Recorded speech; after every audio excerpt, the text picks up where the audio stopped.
We often define religious buildings as sacred spaces, but are those the only places that get the title? Can it be a site of reflection or a place that leaves you in awe? Is it a connection to God or a God figure? Is it in the architecture? Or is it something more intangible, a connection to people and stories of the past?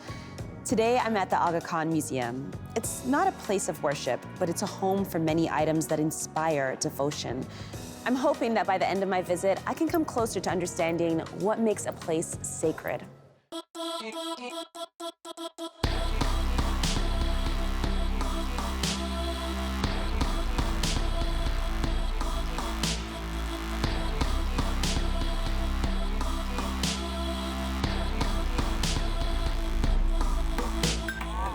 It's easy to take what we experience every day for granted. And perhaps it's for that reason that we consider nature as sacred, but we don't treat it that way.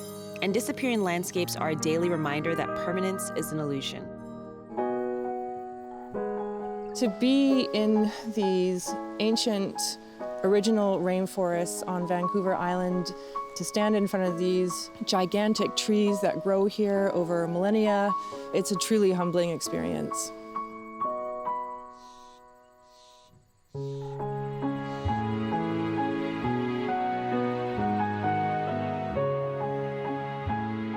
And yet they are being logged at an extraordinary rate. Here on Vancouver Island, we're down to just 5% left of these valley bottoms, which allow for the biggest trees to grow. At this rate, we will have lost all of it within a decade.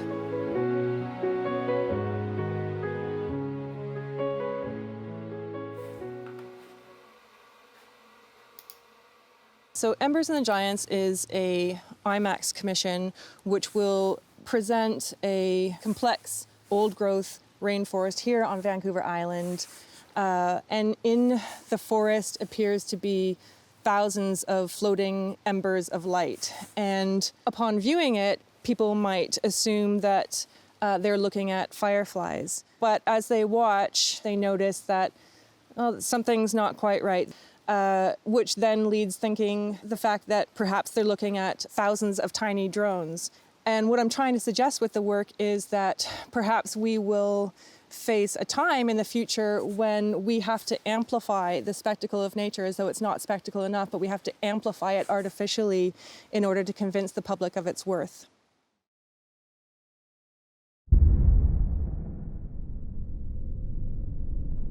What science fiction does brilliantly is it allows us to experience what life might be like. And so I use it to suggest potential futures should we continue down our current trajectory of planetary pillaging and consumption.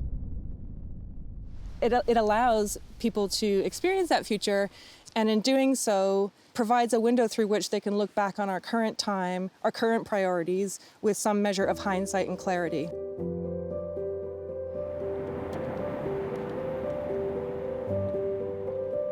The economy is how we've always measured what something is worth, but nature is collapsing worldwide, and we will go with it.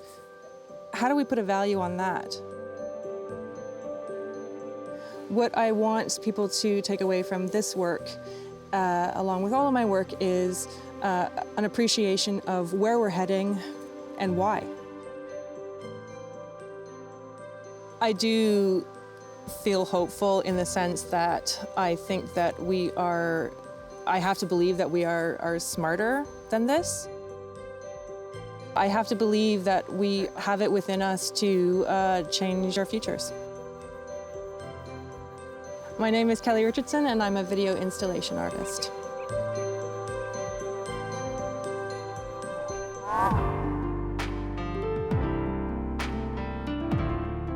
What holds spiritual meaning to one person may not mean anything at all to another. It's not necessarily a universally agreed upon thing. We can infuse a space and the items in that space with meaning. And for better or worse, we have the power to make something really personal and individual into something sacred. It was empty, just a bed and nothing. I didn't want nothing. And I started saying, wow, I'm feeling good. I start go out and get stuff, go shopping, start putting little frame. Then all of a sudden, in the space of 6 months, everybody come there and go, this little bachelor that had nothing look like this. And then I realized that's how I'm getting better. My name is Ira Moore, and I'm an artist.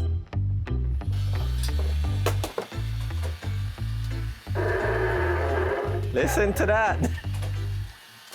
I got sick. That's when I have like blackout at the workplace. And they took me to the hospital. And from that's where the sickness started. When I was sick, I wouldn't play nothing. Because you're depressed, you have no desire. You're just wandering and sitting someplace, just don't want to do nothing. It's like you give up. And all I want to do is just sleep. Because the medication makes you drowsy. You just hear voices. Like voices, just your mind just start telling you, go shake hand with that worker. And I went over, shake hand with the worker. And then I just feel my head start act strange. And I'm talking silly things. You're hallucinating and it's telling you stuff that is not true.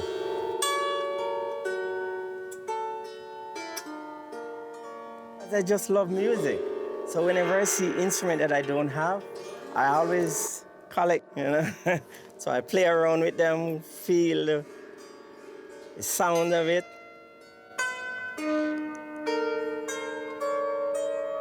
You're not allowed to go home till maybe when you're feeling much better and you can handle yourself.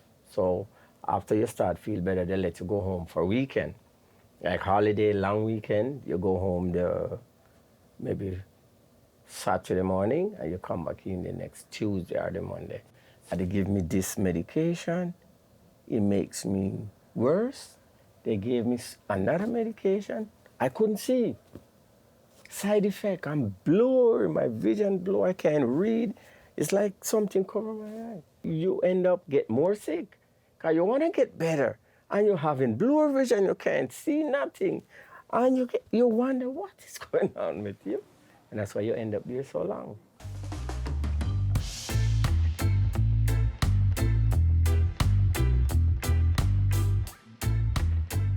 So all these fruit, I drew them. So this is a coconut tree. I put the coconut on it, and the boy climbing the tree. This strawberry, this is the pineapple, and the pear.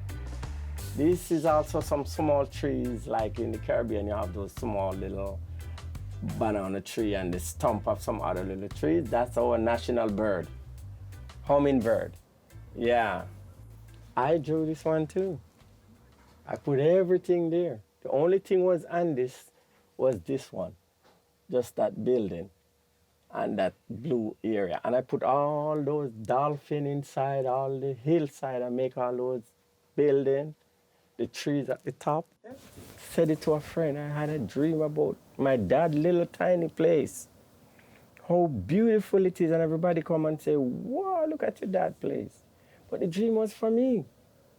And after that, I realized I start feeling better. I said, oh my God, this is for me now. Feeling happy. Then I start decorate that little place, that little bachelor. It was empty, just a bed and nothing. I didn't want nothing. And I started saying, wow, I'm feeling good. I start go out and get stuff, go shopping, start putting little frame. Then all of a sudden, in the space of 6 months, everybody come there and go, this little bachelor that had nothing look like this.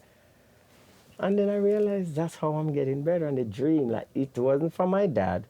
My dad was kind of telling me in the dream, you're gonna get up and you're gonna flourish. Your place is gonna be nice. And from having my wife and the kids start come along, then I see life is so happy. Make sure I am healthy, go play music like I used to be at the center. Build more. What you play, wifey? Music.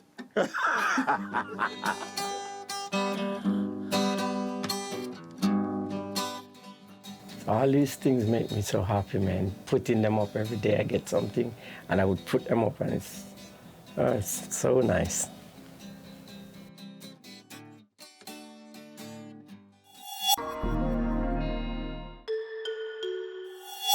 There are elements that always make a place feel sacred. High ceilings, lots of light, even smells. One feature that's worked for centuries is stained glass. Toronto's Massey Hall is not a religious building. It's a legendary concert venue that's been around since 1894 and has over 100 beautiful stained glass windows. Currently, Massey Hall is going through a $145 million revitalization project. So I went to see for myself how the restoration of its stained glass is helping to return the sacred to Massey's hallowed halls. So tell me about the Massey Hall stained windows. They've been covered up for many years for all sorts of reasons, and now that they've been unveiled, our job is to restore them all. And so in order to do that in the studio, there's so many windows that we've had to set up a sort of schedule so we don't lose track of things. And every window is tracked by a number. And this is our kind of schedule of where that particular panel is in the process of conservation. So as we're completing, we're just marking things off so that we know where the heck we're going.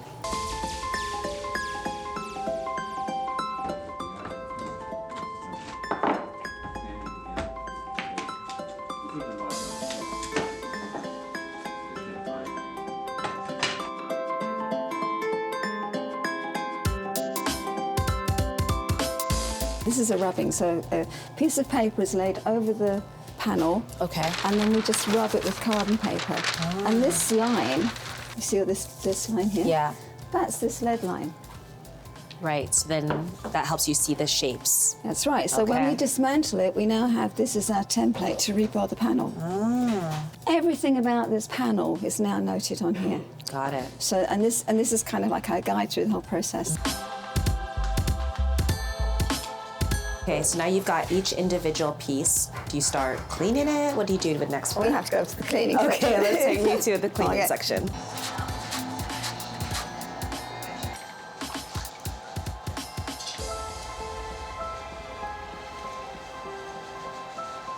We can't use anything too harsh because the glass is old and it's soft and it can damage the surface of the glass. Right. You don't want to scratch it or anything. Yeah, so they just kind of scrub away. God, it is so satisfying to see it go from this to this. Like, it looks so beautiful. Yeah. And this is just the beginning, right? Yeah, yeah. So it already looks so great. So once the glass is clean, we come back. Now we have to put everything back together again. Right. And this is the rubbing that we started with. Yes, the drawing. And then the glass is laid on here, and we use lead cames, and these leads have to match the original leads exactly. Right. And then when that's done, then they go off to be cemented. Can I see that too? You can. All right, let's go.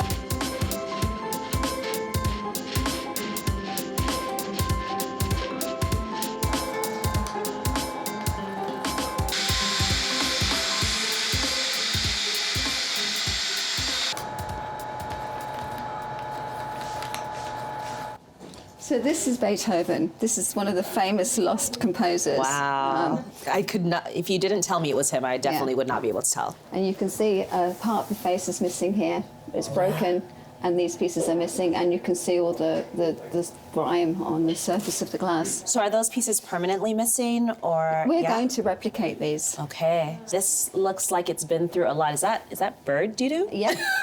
Wow. It's bird doo-doo. Doo-doo.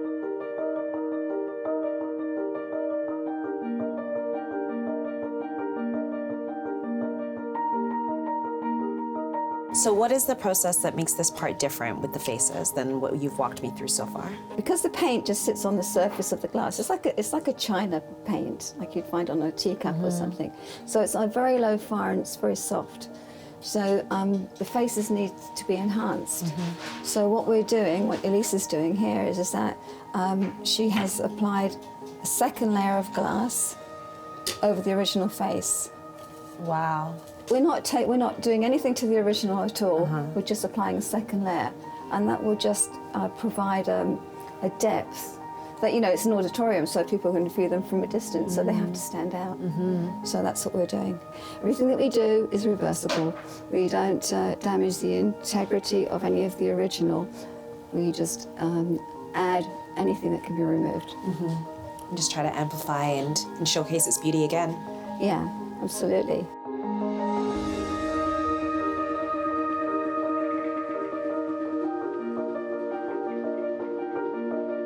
Thank you so much for showing me around. Thank you. Thank you.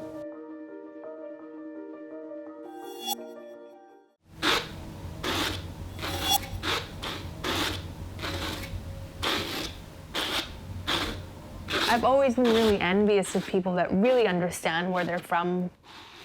There's elements within certain dress that I like to put into my clothes and, you know, reference some aspects of Korean tradition, but at the same time largely think about new shapes and symbols and create new meaning for myself. Can I get this one, this one?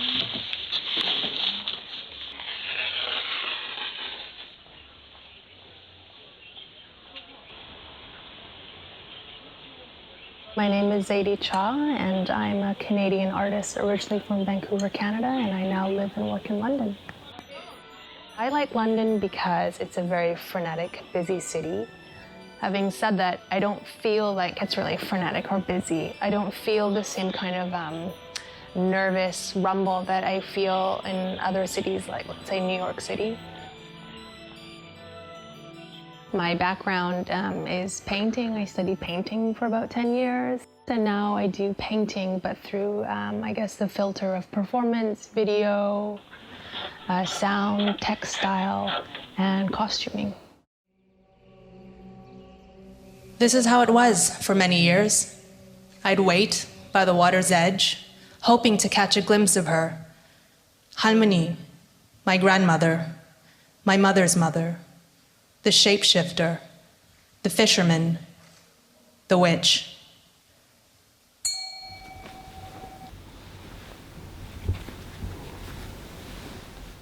I stumbled on Korean shamanism while I was watching a 1977 Korean classic cult film. There was a scene where there was a ritual happening and there was this Korean shaman. At the time I didn't know what this person was, and I was just really attracted to this kind of almost like vilified, a little bit grotesque, sexually aggressive middle-aged woman was behaving. I had not seen that type of woman. I found out about Korean shamanism and subsequently learned that it is an indigenous culture and religion of Korea. And I thought, you know, this is something that I felt like, not that I had ownership or claim to, but something that I could kind of connect to, I guess, a personal family history.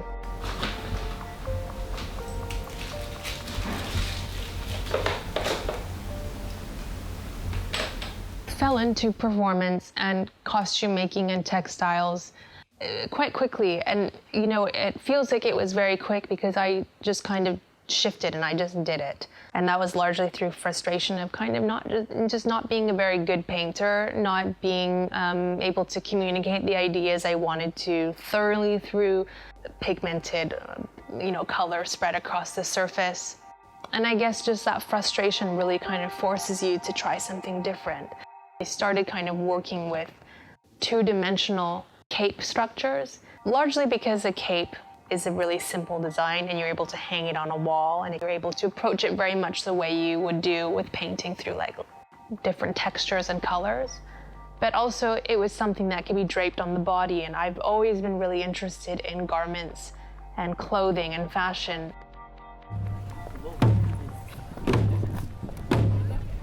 Performance came to me because I had realized these garments were, I guess, really performative in the sense that they were costumes.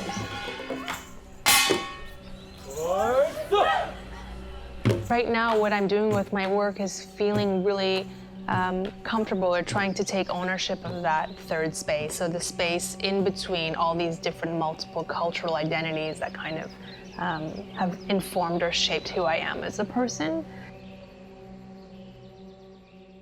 Me not having grown up in Korea and I don't speak Korean has made me feel really insecure about my identity as a Korean person. Being able to tell stories about a fictional history in order for me to kind of connect with non-fictional ancestral lineages has been really important and really powerful, because I think that oftentimes when you are someone within the diaspora or you don't have direct access to moments in your family history, you can feel really cut off.